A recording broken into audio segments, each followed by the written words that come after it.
Oya yo nena njara.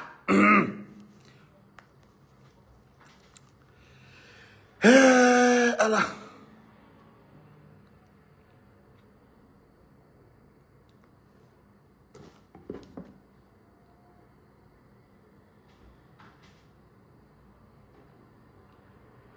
Bon, chers Guinéens, chers compatriotes, l'anjuro on salmina on taw lando si tawi hidon e jam, nokku kala ka wontirdon e ka jodor don, o adna hewti nokku go.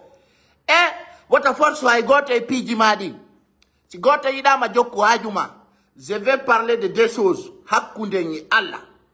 Ay mi yimmike do mi concert Azaya on, anilama Canada.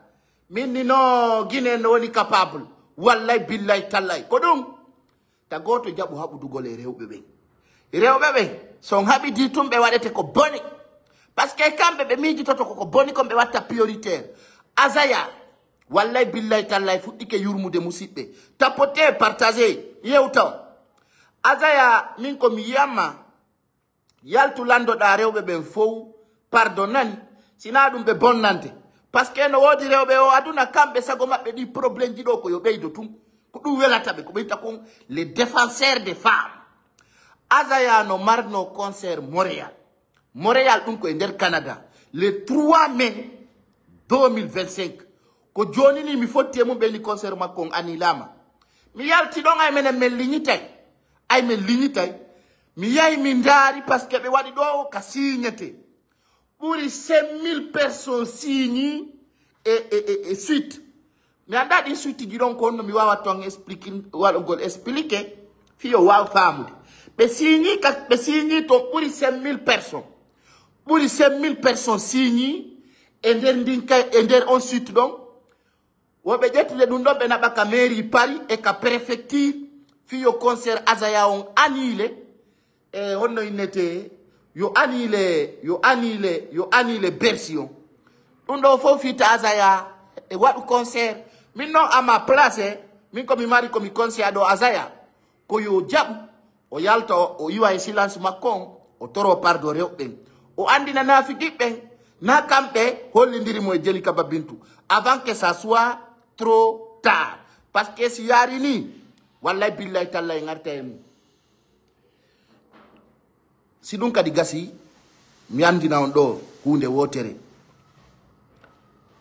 yata la wadde do live kala mo partage live on pati mon ko nyanne si tege sorcière sans résultat. Moi je vous dis ça mi fala ka hypocrite go ka pazan yimbe nafigibe yimbe be nyide musata kono goddo wata natirde live ma ara o yidama wala mo mi fala ka be wattude liɗɗi be yimbe jakkobe brochette. Haray IFDZ tipinani en o wiyeteɗo président kako honno woro wara fala o yodde fi mu seeda kono tuɗe noppi mi wolnon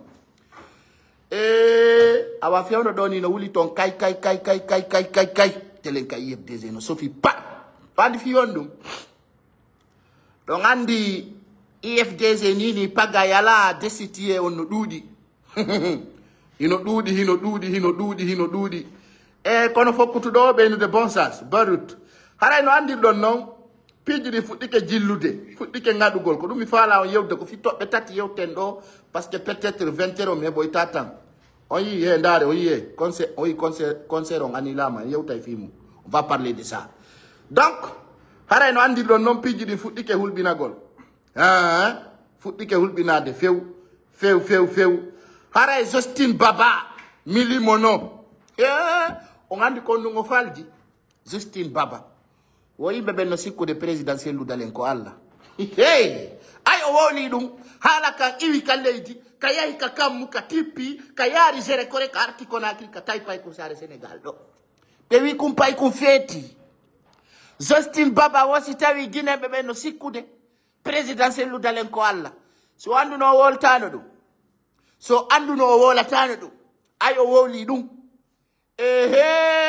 kay diri signita hino yimbe be ala info jonno wodo kadi be radike mo Justine Baba be radike mo wo be addani en don Souleymane Suzanne Konaté akimi tamado and d'ailleurs tu mérites pas de regarder ma page Voilà, tu es suspendu de mes fonctions. Aha, no di imbe be méritant d'argol da unde wotere. Ala ni o ming paga yala. Bloqué de. Fami, comment tu kadi? Donc tapoter les gars, tapoter les live. Donc no di imbe si kube kanyu, donc au titre foncier ben mapeni. Min mi so kaju de be yidalambe. Min kala mo yidala mo be cliquer kala kuma kongonti ya. Ça c'est clair. Ni mi ala ni je suis pas là pour vous hein. Mi ono min ko gere woni akune me. Voilà, je vous dis ça parce que ono qui don fandi kinni ono ko fo konto mo yimbe nafi gibe kala ka yi don go on wat lève de jetta sekkoji mo ni ukande ton vous serez bloqué parce que vous n'avez pas la dignité, vous n'avez pas la caractère, vous n'avez pas la compétence. Pas de go ini ou capable ma kono arata wala don bêtise. Bon, je vous parlais de cette affaire patron Cyril Communication Justine Baba. Justine Baba. Oh oui. Koni kono très simple. Ami mo ande réfléchir mi tay mo moni. Ona ko buli satude. Ya go no yanga no hunde ami mi yanga na ki on parti parce que nami na mi ngara ko président parti o mi communicani. Kono mi dite Justine Baba. Jeunesse makko dubi makko din golle makko dem on itte don fere ka nyege ko be nata ko wassa. Aye fu so wada ndalo parti de da itatum be fere o be yal degas. La ilaha illallah Muhammad Rasulullah sallallahu alaihi wasallam. Justine Baba. Justine Baba. Patron Cyril Communication IFDZ. Ay be dabiti mota one mawlo andi ko wenta ko si sandu rimi hali de ke sinweli ko pawada. Beni se degas. Justine Baba ko wi ko hunde wote. Be windu kaydiji. Hino windi ton haray ko men fala. Ko yo présidentiel lu dale wono président d'honneur. Ay o wadi dum don. O nabi kaydiji din. Ay menen hay ko nyanne nyami ko men nganday. Menen men woni dale di réseau jisna yaltingol ko fewndi. Ay menen kala ko wowla ko ma men wowla. Kaydiri ndi yalti. Ay ndi yalti. Ndi woni place publique. Tay du welali be. Donc at be ni ko Ousmane Gawal Maligans mais c'est pas notre affaire.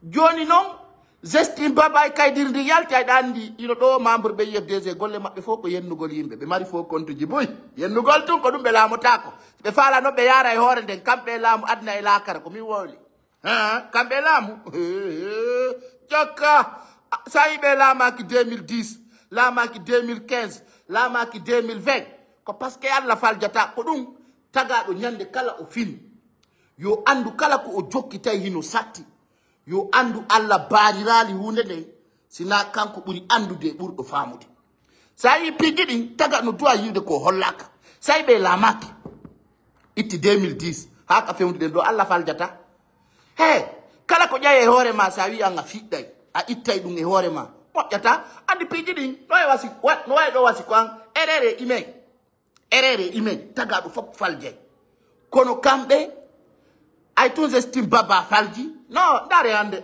weta bura ko mi wala nyonko nyande go weta on yata go to IFDZ no eno ko Justine Baba en wi ko be wi wano Ousmane Gawal ko yo artu wano Sellou Balde ko yo artu wano Malado ko yo artu présidentiel lu dalen wakilo ko ba Mamadou wadi kon wakilo dum ko do no wonno yida yide ay ko nafi gibe imbe skorobe be wi Justine Baba wi yo présidentiel dalen hebu courage yo hebu ben ko ba Mamadou wadu no kon inna e ngewti certain niveau n'est-ce pas yetten dum do jonnen kari o yali kanko Justine Baba ma goddo go mais be ndara kala mo be holi be jetta parti on be jonna on tigi pour le bien des partis ko dum tuma woli der ton ay no woli dum yimbe ben fuddi ke critique de o windi ka page makko o wi do secrétaire dalen ko Allah ayo woli do minnu mako direct be wadi mo décider ben be timo ka parti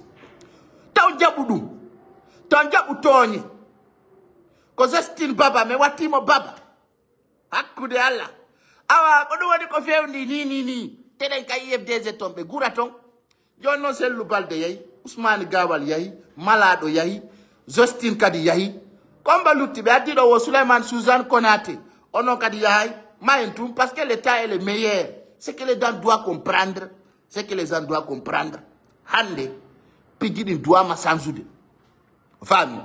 yimbe ben no sikude hara hibe ono fo on doga yalto lendi justice nanu mba be wado kon demande justice on a la justice parce qu'il faut ça là ça dit qu'on on faldinde IFDZ n'a plus de militants ça je vous dis ça les gens n'ont plus confiance en vous parce que koko wondo wadelo ça c'est violation contre les idées ça c'est grave vous êtes des dictateurs hein undo ko pire dictature ni anga la droit jonnu gol avis ça c'est dit mais tu non bedo hande si be woni président de la république woni maninkajo ma soso jo ma forisi jo imagine si bedo lami kema amara droit wol gol ko falda ko amara droit yettugol proposition jonna no ala on droit bedo si lami keno bedo si bedo woni président mi jito da kono du wata wonirde no mi do weltani yalla nani Dieu ne se trompe jamais ça y pididing et sanzi ça y pididi woniral no buy falira non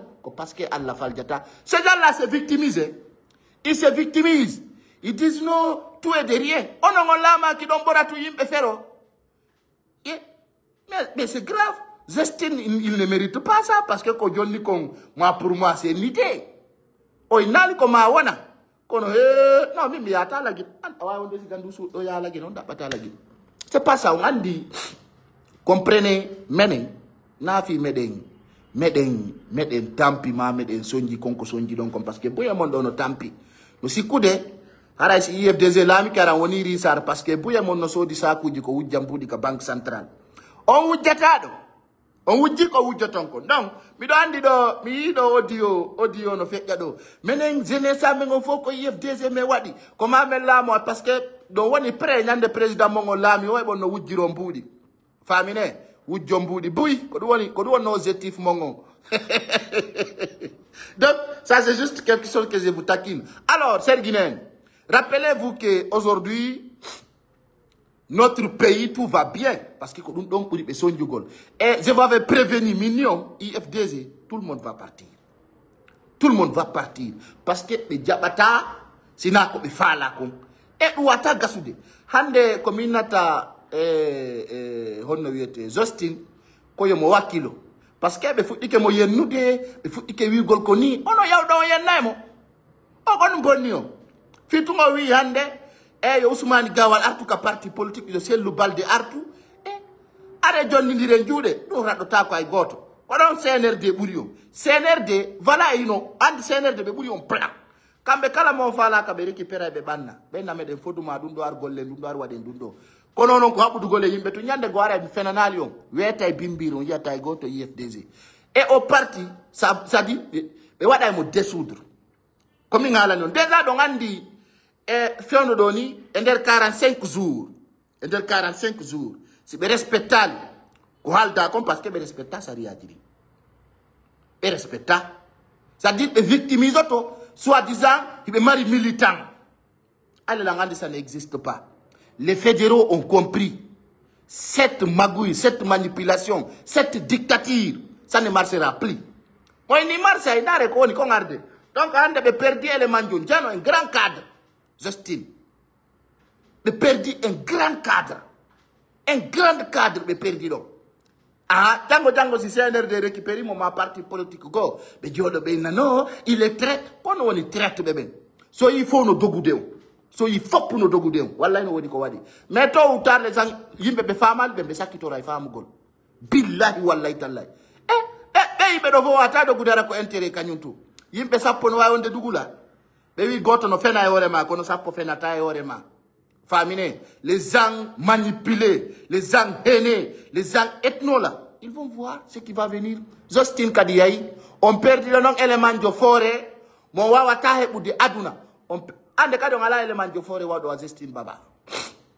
Vous ne pouvez pas trouver. Roi si mignon Ousmane Gawal ou kayite mon hakunde Allah. Na ene mari gere de Ousmane Gawal ou kayite mon vrai. Parce que no wodi pulo i faminti ni ko do ko no andi politique. Don fala lam do sikude lam ko ni heborta. On doftoto sariyaji lendi. C'est-à-dire lambe ben no buri population on dole malgré population on dudi buri lamugo. So oui on te dinta sariya lamugo. Wallahi be bepina o yalta kadi fous. Oy déjà il est la Guinée. On se stayade. Est-ce quelque chose de clair? Tagado yo wonu digne, tagado yo wonu compétent andugol hunde moƴƴude e nde moƴƴa kono ay onon ko hayso ko fenande ko ɗum ɓurani on jokke ɗon ɓe duufa on donc aray ko andi gollon on non hande kañum kadi daɓɓitama ferama ka ñoogue ko yangi kon fof ko woni ko e cellule communication fof ko townano kon fof ɓe beppintinnimo e leydi ɓe furkan ɓe yiɗamo yiide ɗon merci à toute personne qui est en train de tapoter parce que y a des haineux donc ɓe artirani en oɗo ɗon Souleymane Suzanne woko oɗo joni woni patron on ɗon donc mono faala maya mono faala welto no wontiri o menen meɗen wolude ko fewndi ko o faami naafi yo goɗɗo welto e inomo ɗo voilà on yii ko ɗo woni ko itta donc haray wo ko ittira ko tout simplement ko windi ko o tawa e winduɓe ɓen o wi yo président Cellou Dalein wonu président d'honneur jonna parti on suka ma goɗɗo goo yaltinaɓe fof artire ɓe wi o ɗum gasata joni noon mo waɗi yewtere nde mi faala développude ɗo seeɗa e ɓe wi attiɗo ma ɗana de wattotoma finude mi sikki ko kanko ɓuri andude ko fewndi nder ton kanko Zostine o wi wo kanko o monaki goy wo kanko o seytina wo ko hunde wotere o habbi wo ka IFDG ɓila ɗon ka justice ayle min on tawi mi woli ɗum ko ɗum waɗi miɗo noddita sukaɓen kadi wata goto mayam politique min on ɓuralan wonde digne on ɓuralan wonde déterminé on ɓuralan andude lagino on ɓuralan yidde pullo si mi yii hande kadi suka pullo no pirana ɗo politique ko minen yata ha nangueɗa yaha e mareɗa par ce que sa mayani ɗum a mayani fenade a mayani fuufala fuu a mayani perdi hakkunden e Allah je te le dis ça aujourd'hui ndar tun hande regarde comment ces gens là part ko minen suuɗuno piiji goo waɗi ni on mbi guite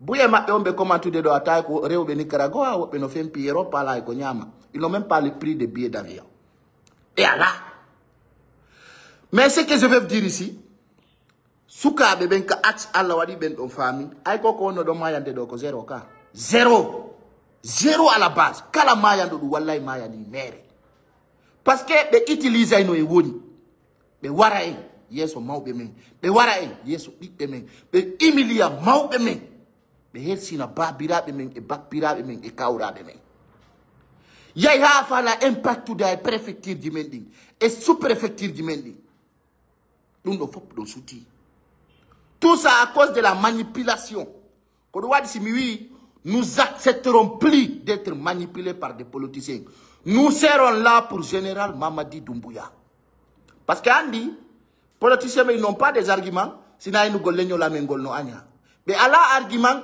parce que et là ɓe falaka leur incapacité yo yaltu ɓe falaka yo jama on andu ko yimɓe fofoɓe ils n'ont pas les stratégies, ils sont pas capables ko ɗum woni ɓe falaka yimɓe ɓen andu joni noon tango hewti ka yimɓe ɓen andinte mbabba ko dongal rondinte ça c'est clair donc are komi fala on andintingol e hande so yi siga ɗum ɗo no doit serve de sukaɓe ko laamu gollidete wana opposition ça je vous dis ça aujourd'hui ce n'est pas à cause de moi mais à cause de vous son tewti ke koye woni ko yide ɗo kamɓe ñandoɓe nde wole combat continue ñandoɓe perde élément jo ɓurɗo jandude billahi ndare e nder lewru ndu ɓe perdi ɓuri 4 cadre sitana on ɓe ɗo son faala on waɗay ɗo tettumora meƴƴo ɗon e nder tettumorje ɗen ko zéro yaltata par ce que gonga kan no ɓuri on o vidéo waɗay viral kadi je vous promets donc rappelez-vous e nder lewru ɓe perdi docteur Diaw Balde ɓe perdi Sellou Balde ɓe perdi Malaɗo ɓe perdi hande e Zestine ɓeɗo nayo fof yahi accidiɓe hoore maɓɓe kono ɗo woni winde ɗo urgence attends si t'enlève ici voilà très bien o faami ɓe perdi ɓeɗo fof joni kono kadi lutti joni ɓe artiriɗo ineteɗo Souleymane Suzanne Konaté ɗum no duwa hollugol neɗɗo si ɗum ɗo no yarde yeeso e sino yaade ɓaawo a wola tum ɓeynama Abdoulaye Wadda ko o lawate Sénégal har yimɓe makko fof dogi kono woni Abdoulaye Wadda ono ɗon feetude kirɗude sadi ɓe no yurmi billahi wallahi tallahi hande ɓe ala communicanjo c'est-à-dire ils sont plus crédibles dans les stratégies ɓe jooɗo noon kadi ɓe faminana ɗum ɗo ko CNRD woni wadde walla Ousmane Gawal parce qu'ils sont incapables de gérer les gens sont incapables C'est-à-dire, appelle les siens par son nom. Ils sont incapables de gérer la situation. Nous n'avons affaire yendindiro, mais qu'on affaire réalité payant. Pour le foot, c'est Dieu qui nous donne. Mais arrêtez, mais radoma, mais liba tu dis mon, et dans une zone réservée. Donc, nous comme toroto, mi djedjan, mi andina on kadi ko fe on dit ko perdi buri. Bon, rappelez-vous, je parlais de déciser. Hande Azaya. Et il jama on boycotti événement di Makodi. Ah oui. Mais boycotti événement di Azaya di fap. Kalaka Azaya zouata hande be anili. Le 3 mai 2025, Azaya no doit no zougol Paris et no Canada Montréal. Comme on no prometteur de Macon ko Tidjane World Music. Lorsque oyi hande FAG ko woni ko wadugol. Parce que Guinée bebe minalde be wallay goddo. Hande no fandi artiste jo Guinée jo mardo do 15 millions de vues, ma 20 millions maximum ala. Azaya ko kanko yidu den e Jeli Kaba Bintou. Moi c'est travers Azaya que j'ai vu Jeli Kaba Bintou. Mais donc hande de mari avocat des femmes. Hay be ala document et justice. Avocat des femmes, c'est-à-dire hande tout est permis, problème ko wadi obe nyaawa mo woni TikTok ma Facebook. Dans ce cas, Azaya no doit nos zougol le 3 mai 2025 Montréal. Prometteur de anili événement. Kon wadi sabu anili, o perdi mbudi buy, on a dit visa di buy. Kon tout simplement ayimo andisi Azaya yayiton. Jiwo nelankoy odji kona kiri futti no wadi berdire ay don ande buy no yay do Canada par accident. Par accident. Et donc si Azaya tayi beton. Bon, le programme du Makodi de Jono Ainayo Azaya Yauton Soke. Tidjane World Music ni anili dundon. Donc, à dire donc, France. France. Donc, Andi Jidira Jeno France. Hey, Walter in the Benyan Nebe. Ni. Mais là, on parle de Jidira de Bandi, de Marde Doubi, de Wata Fond de Teng et Orezo. Jidira de Puino et Orezo, si Wata Fond de Teng, mais d'Artak. Ça. Kaida obe no jogiti opposite no pompito no wadi fonde teng. Ko fi no wakila ki won gol naturel. Jidiraje bandije. Mimi yedo jidiraje arande do hande be wada TikTok karay be maki. Hande be wali ka jullere salon mabbe ka canapé haray be maki. Epi makiyasi no hittiemo. Jidiraje buido nawi be ronki kof. Jidiraje de 60 ans. Jidiraje de 55 ans. Jidiraje de 40 ans, 45 ans on in accanay. Parce que ben on faut que deuxième âge. Mimi la yalo jidiraje be wala fi encore na bijabota ko.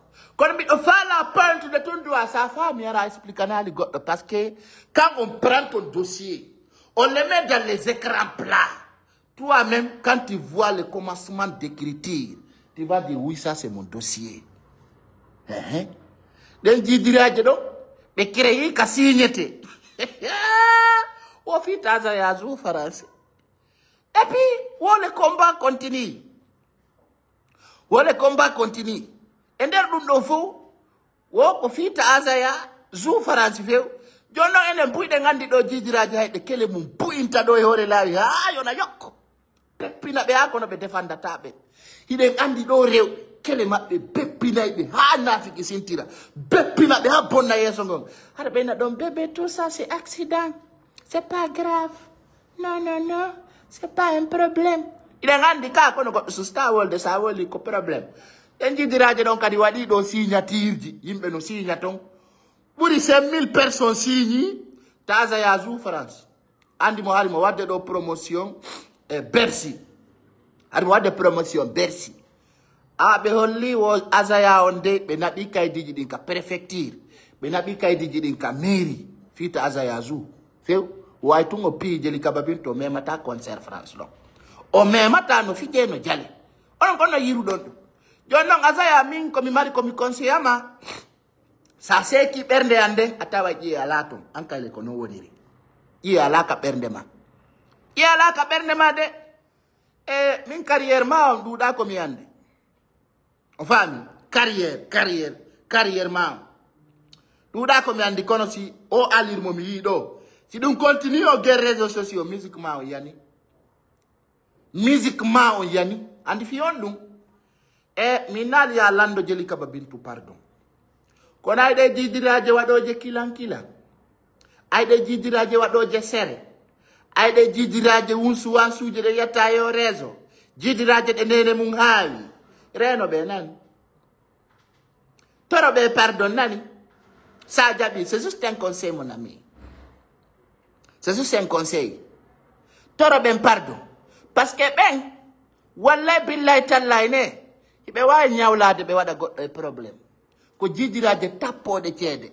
Ko jidiraje jidiraje haɓɓoje talke. Ko jidiraje bandije. Ko mi wola ma fima. Mi do ante.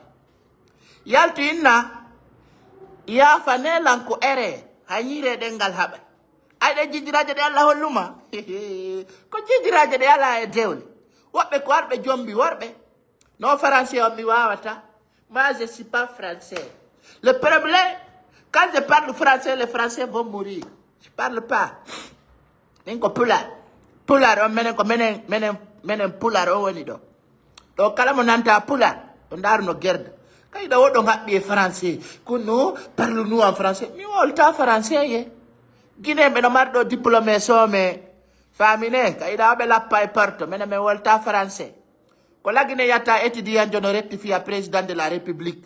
Biyano do de balde wobbe no habbito do wono rectifide Djiba Diakité on do way rectifide cadre pays on do way rectifide cadre pays imbe fobe ça c'est grave parce que on don jangi kono lamu ta don jangi kono lamu mon nafa rien absolument on wi don jangi chef secteur wonata chef quartier hay man jansi di benoburi on valeur hay blogueur be ngande no nomede wade directeur adjoint ngonon don fanji kini do don jangi golle mon fo natu golle paaji be commental on hersi ore mon imbe fobe azaya yaltu inare obe adna labe ngawadi erreur mi ya dossier ma on hewto ya Côte d'Ivoire mi da dossier ma on hewto ya Côte d'Ivoire si dossier ma on hewto ya Côte d'Ivoire bonay goy dossier ma on si hewto ya Côte d'Ivoire o bonay parce que andi ton si là bani jama en Côte d'Ivoire do benadi maton e vote ji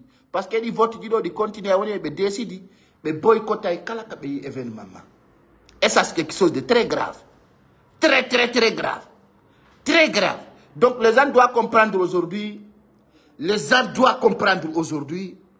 que hande azayas be wallita kimo il sera stressé on commence de le boycotter perdre des événements pour un artiste c'est très lourd.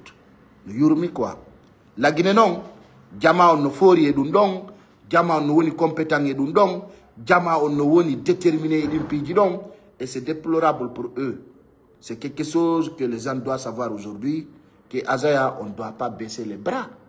Parce que son akitimo, ça va être là, et il va perdre ses trucs. Donc moi, ce que je vais vous dire ici, c'est compatriotes, hande, yimbe doit ma famille gol, Azaya, o de concert makodo engon anila ma franson almi be no inu de soda itike wo be no inu de soutenai mais ko sitawi le cas dans les normes ko sitawi le cas dans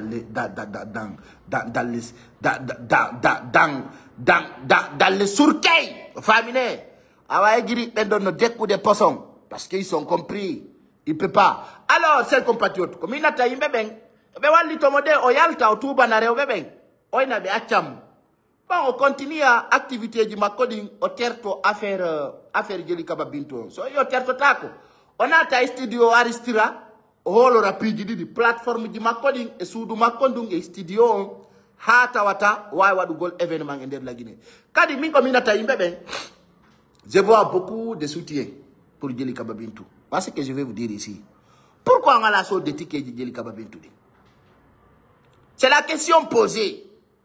On a la sorte de ticket de Jeli Kaba Bintu. C'est ça que je me demande aujourd'hui. Pourquoi on a la sorte de ticket de Jeli Kaba Bintu? Parce que peut-être, je l'ai vu, il dit il achète 100 tickets. Nous on va faire combat pour Jeli Kaba Bintu. Vous avez acheté combien de tickets? Même un ticket vous n'avez pas acheté. Même un ticket, vous n'avez pas acheté, les compatriotes. Un ticket seulement, vous n'avez pas acheté. Et c'est déplorable. C'est dégoûtant. Vous devez acheter les tickets au moins. Hara, le 26 avril 2025, nous donnons la oui, la Guinée est solidaire à Odjeli Kababintou. Est-ce quelque chose de très très important pour tout le monde? Donc le D, je vais vous dire des choses. Donc Andy Django dimanche, sans promo, Black M, au Zouaï Esplanade et Palais du Peuple. Hara Djama on fop. Koyo Yawa Andy Fion, Black M au Prestali la Guinée. Depuis 2016, il n'a pas fait prestation en Guinée. Qu'a parlé du Peuple donc. Hara Django. Donc Andy on a venir en Europe. Ben kaino do Guinée me bouy. Et faalete yahu gol concert Black M tel en France donc. No keli go hara ko 100 € yobete. No keli go hara ko 200 €. Hara be wata yobugol parce que no doudi. Jonno la Guinée donc prestation gratuite. Andi min imi jabotako. Mi ay mo yenni lando mi jabotako parce que mi força ay goto yo ndaram. Andi ko no buri sonju gol yin koy ko yara do koy comment fi yo mi jabo koy mi jabotako. Parce que mi à la vidéo live moins de 60 000 100 000 vues. Pour voir ça sur ma page. Mi lo pas kaidou. Il y a des gens qui font copier-coller sur ma page. Eh bien, il dit comment vient la fille. Moi, je ne dis rien. C'est-à-dire, moi, je ne tombe pas. Hein. Je suis dans mon coin. Donc, nous ne faisons pas. Allez, Andingo, tout ce que vous faites là, moi, je vois tout. Mais je ne réponds pas. Parce que ce n'est pas vous qui gérez, c'est moi. Donc, dans ce cas, rappelez-vous, Django à partir de 17h. Django à partir de 17h. Demain, à partir de 17h, Black M Prestaï Esplanade, Palais du Peuple. On a dit non, pourquoi je vous informe cela? Et je vais monter une vidéo, je le poste, vous allez voir vous-même. Hier, je l'avais posté. Je vais montrer, vous allez voir vite fait. Fio, des as et ça ici. Et Allah, j'estime pas même Wadi doye au terrain, mais je vais le parler tout à l'heure. Donc, regardez ici, vous allez noter où ça est. Attendez, je vais vous montrer. Redondo Black M. Aniton, c'est quelque chose de réel. Voilà. Je vais vous montrer ça. Voilà. L'esplanade du Palais du Peuple, c'est ça. Je vous annonce quelque chose. J'aime beaucoup faire des surprises. J'aime faire des surprises, vous le savez. Vous voyez ici, là. Tout à l'heure, j'ai posté une vidéo en plein après-midi. J'ai mis 3 points de suspension destination Guinée. Je vous donne rendez-vous ici même, dimanche, ce dimanche 6, le lendemain du concert de Imra. Je veux vous voir ici pour un concert gratuit. Vous avez bien entendu, hein? C'est pas faut payer quelque chose. Venez gratuit, on va faire la fête ensemble. Je vais vous faire découvrir c'est quoi la destination Guinée au monde entier. Venez, nombreux, c'est gratuit. C'est gratuit. PDG Dealer, c'est gratuit. Dimanche, on vous attend ici. Je veux que ça soit rempli. Pire qu'en 2016. Ciao. Bon, ça vous montre que nous sommes de PDG là-bas. Hey, mais le lobbying qui jamais dit no ikion. Hein, à la blogueur de Guinée. Waouh, yaltina ngosiga o vidéo do sina pas ikonsare. Be pas katao. Mina niveau di gote goy. Les gens sont jaloux. Mais mignon, vous serez surpris de moi. On a eu parce qu'on a dit vous dire. Mais on y est général Mamadi Doumbouya. Je vous promets. Yomoni, men amen. Andi, pour le fouta. So y a gaina ni hore mara oni monema. Pour le fouta be goko welata be ko ya woni le ko de mabbe. Harako ya torobe. Harako nyo kambe wadantama. Mako kampe dirizata masi. Beta do marsata be ese ya kadi boycott golma. Beta kadi gasata. On famika. Menen. Mais soka jude birdi. No wadi piji buy don découvral tawo yang. Ko wadi hido yurmi. Famine hido yurmi. Fami. Andi netdo. So yi sondari menen ko 2018 me futti wadu gol do video live. Bemi wadi dino ben fo kombo lutti do ko pay kon sare tout. Faut y aller, non. Parce que moi, c'est serein de ce que je fais. Je sais que je suis sûr de ce que je suis en train de faire. Et 2018, en 2025, est-ce que nous avons dit l'outil de nos vidéos du fou?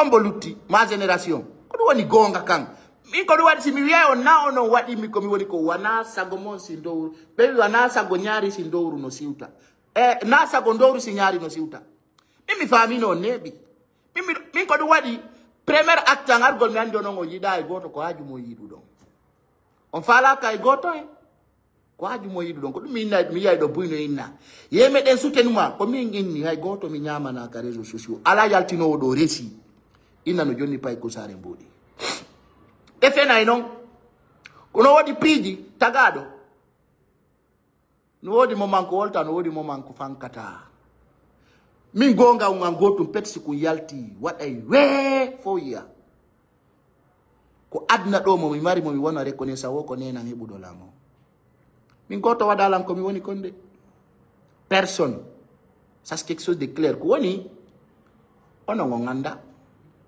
mais tôt ou tard la vérité va sortir ça va être ici si tawno ko wilan kon ko du wadi mi ko mi woni kon ara no ande mi alano do kono no gerdede min hay karamo ko be nabila be ron ko fiya ala ko be kataki ala ko be gerani ay jidira o bandi o be addi Dakar do be tay pay ko sari le calé dans la tête tay gasata tay nano be mi jori non sont tout dit mais je reste moi-même parce que je crois à bon Dieu comme il fala ngandinde min ko mi mari ko mi yewta pour le foot ta jabbo won gol neddo perdu do faut être focalisé il faut être sûr de toi être compétent menen ko menen sortata pour le foot ka bilido parce que be jokkuno dem ben ko fenande be holori vous comprenez ils seront éteints je vous promets ils seront décapités Facebook là c'est moi qui gère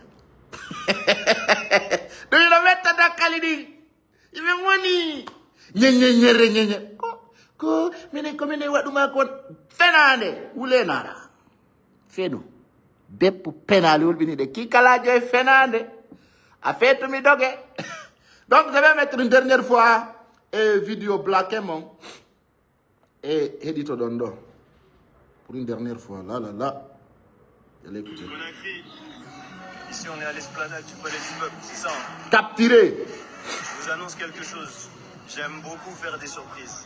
J'aime faire des surprises, vous le savez. Vous voyez ici là. Tout à l'heure j'ai posté une vidéo en plein après-midi. J'ai mis 3 points de suspension destination Guinée. Je vous donne rendez-vous ici même, dimanche, ce dimanche 6, le lendemain du concert de Imra. Je veux vous voir ici pour un concert gratuit. Vous avez bien entendu, hein? C'est pas faut payer quelque chose. Venez gratuit, on va faire la fête ensemble. Je vais vous faire découvrir c'est quoi la destination Guinée au monde entier.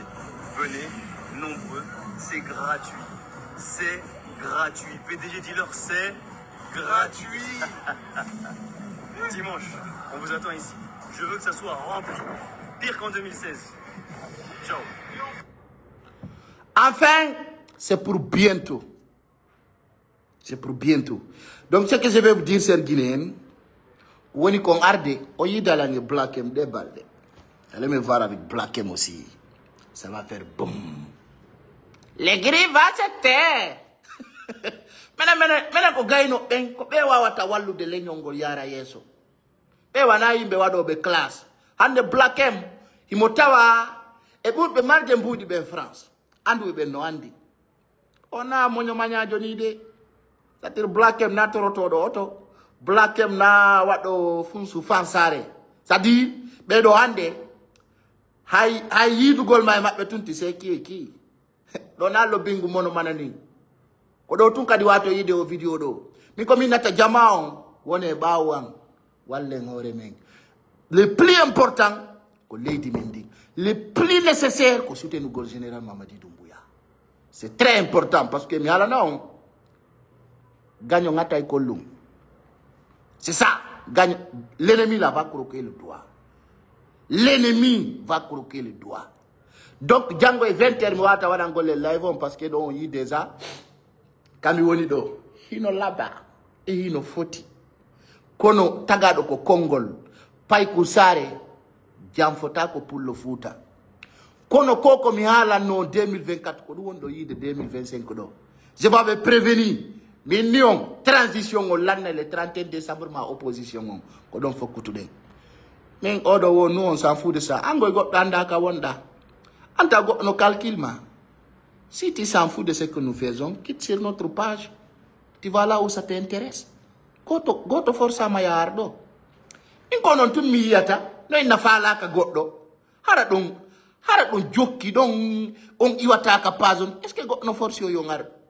Mes frères ou sœurs, c'est que ça dit comme iwata kondo si wela tama si tu n'aimes pas. Ya wala walma. Mais nous dérange tala. Rien absolument wallahi hakunde ngi Allah. Wallahi nyande kala minute di goddo arndara lan yo Allah jabu gite yande. Va-t'en. Do kadi mi halna on kala mo wonana ko général Mamadi Doumbouya watta ko on tigi yahu.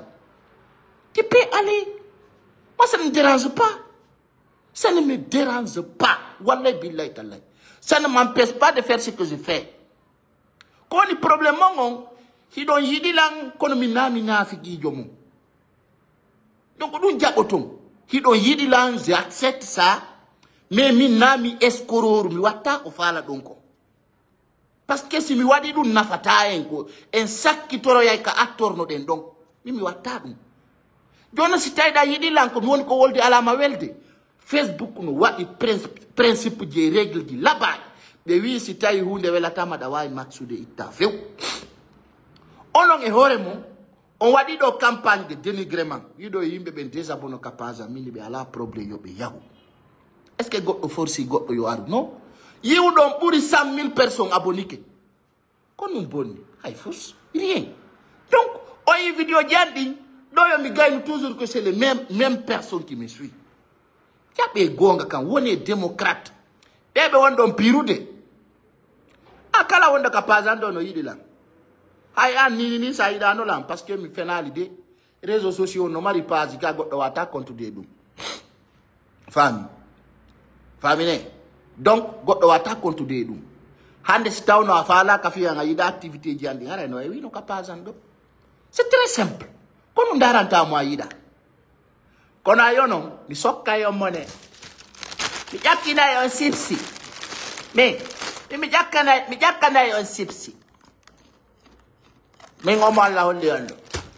Mi jakina yo sipsi Ala. Men tu damani. Jakana yo sipsi. Imbe tampo be don andi sipsi. Sipsi pompiter. Na weli ha. Saya ka osanja tawa sipsi pompiter na ton. Tawa so de jakana si damani. Sipsi pompiter. C'est très important. C'est pour les vrais. Ala. Maintenant si damani ala me de jakka sipsi pompiter. Ceci arrimé. Ala. Donc, ala na yimbe ben woni yimbe seytimbe. Do yimbe ben moni fi yimbe no rewi Nicaragua. Nous qui pirano là-bas, oui. Ala. Très bon. Yimbe ben na woni yimbe seytimbe. Yimbe bittibe. Monagol duita arki se tagar. Tagar sino moni arki se ma on fanday. Fami. Mimi wani wana mone contre mon parce que kala mo mi bulo ki don tigi commentir ta on contre don ara c'est fini. Ko woni yimbe jabobe ko yimbe ben fala ko. C'est très simple. No woni très sympa. Awana na comme fala ko accepta dum donc avec respect. Parce que mi hala la on konko fala don mi watta do mi yenni ndir tam yennata do mawdo goddo mi yennata hande kadi lampe ha jon ala mi kala ka butto wonani jama on ko don mi wonta mi wat andi mi do andi ko la andi klamongon andi ko no woni on anda on se connaît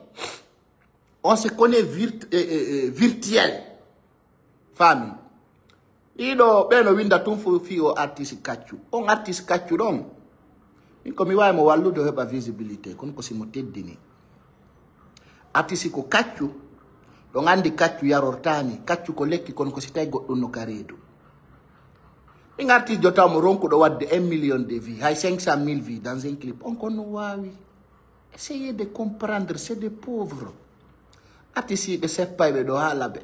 Artiste kaccu. Ngacca halay dum. Mimi woli comme wolta kon. Vous êtes petit quelqu'un dans la tête. Très petit. Mais nous avons l'affaire avec Black M. Black, imagine. Pas écouter ça, Black M. Ça te dit rien? On t'a droit à la femme. Mais n'a levé un goti jogide. Ça a rien de atawi quand le président de la République mardi affaire. Quand on va t'ahatou ma opposant. A to qui dit ministre de aussi taille wanda président de la République. Hande min komi et général Mamadi Doumbouya ni. Général Mamadi Doumbouya, président de la République de Guinée. Hadouange opposant. Kono woni ridicule de horemu. Hande ko Black M mi mardi affaire. C'est le grand, c'est le king. Tu vois? Ben hay mo si tun jama yanay.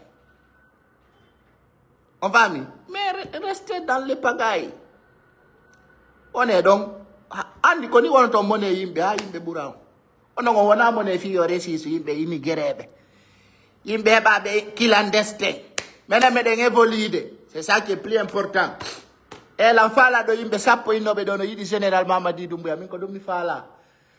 Be récupérer Zestine Baba. Non. Et puis, il y a une autre donc grand erreur. Erreur Ndiano.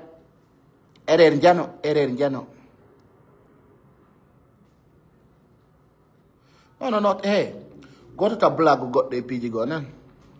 Yeah. Famille. Donc, il y a une doigt femme ou des. Les choses changent. Et, alors. Regardez, je vais vous expliquer. Juste on est là une heure de temps. Hande no mi wada na live TikTok eh. Wadi wadu go live TikTok. Kono mi wada na en kolaba. Wata be mono. Yibe ko aduna ni. Ede modo. Les agités des réseaux sociaux. Non, pas du tout. Non, aux réseaux sociaux no weli nani. Pas pour les agités des réseaux sociaux. Non, pas du tout. Aujourd'hui, des gens m'insultent, m'envoient des messages. Non, moi, hey, wondre nengonga. Andi go si yanga ni ke hunde. Jamano doit respecter de la personne. Suzanne, o indique on poste donc. Kono yonu vigilant nani. Ko radi ko Ousmane Gawal radio do dunga chalimo. Be wo signalu nyamama. No sati quoi. Billahi. Taw yennumu. Fionu yendantomu. Kono be nyirta ngene ko communauté. C'est déplorable. Kono maru ene moya de wo ko haseda. Ara ilanni. Je ne parle pas pour les agités des réseaux sociaux. Non, pas du tout. Aujourd'hui, des gens m'insultent, m'envoient des messages. Mais vraiment répugnant. Eh Allah. Abominable, regrettable. Eh Allah. Non, wallahi. Comment toi résiste de kokule. Metti wondu dia wallahi yimbe ben ko bubba. Be mona no mani tu. Anya goddo ara fuso wadam. Kunu anyanto yimbe. Ko do wata servu de mo, ko do woni on perdinde. Mon frère, on t'a ça dit doit dire mo décité de ses fonctions. On y en mo ande kadi. Laissez-lui aller. Laissez-lui en paix. Mais bon, ay ko ndugulabe. Continuez à dire go yimbe. You know, heba poste. You know, il doit nous servir, il doit être reconnaissant envers nous. Comment ça? Ça dit arrêtez. À un certain moment, il faut que vous arrêtez. Il faut action. Odole. Servi au partenaire. Les agités des réseaux sociaux. Non, pas du tout. Aujourd'hui, des gens m'insultent, m'envoient des messages. Mais vraiment répugnant. Et Allah. Abominable, regrettable. Et Allah. Parce que j'ai eu à dire que monsieur le président Soudan Diallo n'est pas un dieu et par conséquent qu'il peut se tromper. Mais je le réitère. Et d'avoir quitté Conakry pour aller à l'intérieur. Mais il me faut la permission de quelqu'un pour aller chez moi, en forêt. C'est par ignorance que les gens parlent. D'autres font simplement exposer leur haine. Que le fait d'être allé chez moi, comme si, d'habitude quand je voyage, c'est eux qui me payent le transport. Comme si c'est eux qui carburent mon véhicule. Mais c'est quelle ânerie ça? Est-ce que j'ai besoin? Mais faut de tout le temps à Kinga, il prend l'ordre chez qui? Kalemoudou a Forêt-Carrière chez lui tous les week-ends. Il a besoin de la permission de qui? Ablaïba est entre Kimia et Conakry. Il a besoin de la permission de qui? Pourquoi c'est... Non, s'il vous plaît. Oui, Non, je ne suis pas. Écoutez, je suis dans un studio de télé ou de radio. Oui, mais c'est des... Non, vous êtes... Oui, mais c'est un plateau, c'est un débat on est en train de faire. Non, je ne fais pas... Pour éclairer l'opinion des... Oui, allez-y. Je ne fais pas de débat là-dessus, ni avec vous, ni avec personne. Oui, mais c'est une question de précision, d'éclaircissement. Si vous permettez, honnêtement, vous êtes en train de faire justement le contraire de ce que je veux. Mesdames, messieurs... Bon, alors, on est de ticket, mon. On y ko woli kon, l'ourada qui m'a parti. On a dit non, on a porté des plaintes contre IFDG parce que il n'a pas démissionné enfin de sa volonté. Il était enlevé, mais il n'a pas démissionné. C'est-à-dire que retirimo et poste responsabilité. Mais je pense que dans les statuts, ça ne me concerne pas parce que je ne suis pas parmi eux. Nous devons nous leçons. Parce que tout simplement, non, mi wata wolu de fingil kulli. Nyande mi wolta fi kullingi wona go darta nyami wolu. Mi hale. Kono na ono. Ta on hawju. Kono on hawji adna en wuray. Wuray la vie est belle. Ta on hawju. Ay mi wolan kullingi gonga gon tungi yaltida. Ina do kaydiji makko. Ina yo yaltini mbudi ko adani lanko. Aha. Mais non, bébé, wadi bordel yagal ben Dakar, non, moi j'ai tous les preuves avec moi. Ça va sortir. Aéreo bébé, ok, mo $100, j'ai tout ici avec moi. Ici, il connaît. Mais attendez, so, t'as on bonne. Doi. Landokari. Faut que Fernande. Hey, baby. Où doit taper au Angal Gonga? Nous, on est à Dakar. Je n'ai jamais bougé. Si vivant. Taongaouju. Beli ni poyi te ukotako. Kotsera wa daroto. Haramwai wa faire pompier. Famille. Laissez tomber. Je vais gérer. Pijibui no anda. Kikala jere achata handicapé be. Choboti Allah. Efetu. Efetu okore beleki. Donc, je ne vais même pas parler de ça parce que l'événement, on a fait. On est au niveau de la présidence. Donc, ça est que le président de la République, il doit te poser. Parce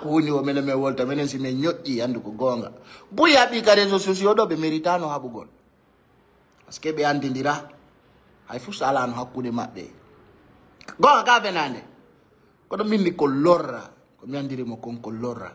Lora wonani la enise. Je regrette beaucoup. Quand tu m'as dit qu'Adnan doit être mis parce que je donne l'exemple. Wano ine te do sunu no ngandala mi anda mu fusala linka kundamen. Et plusieurs autres.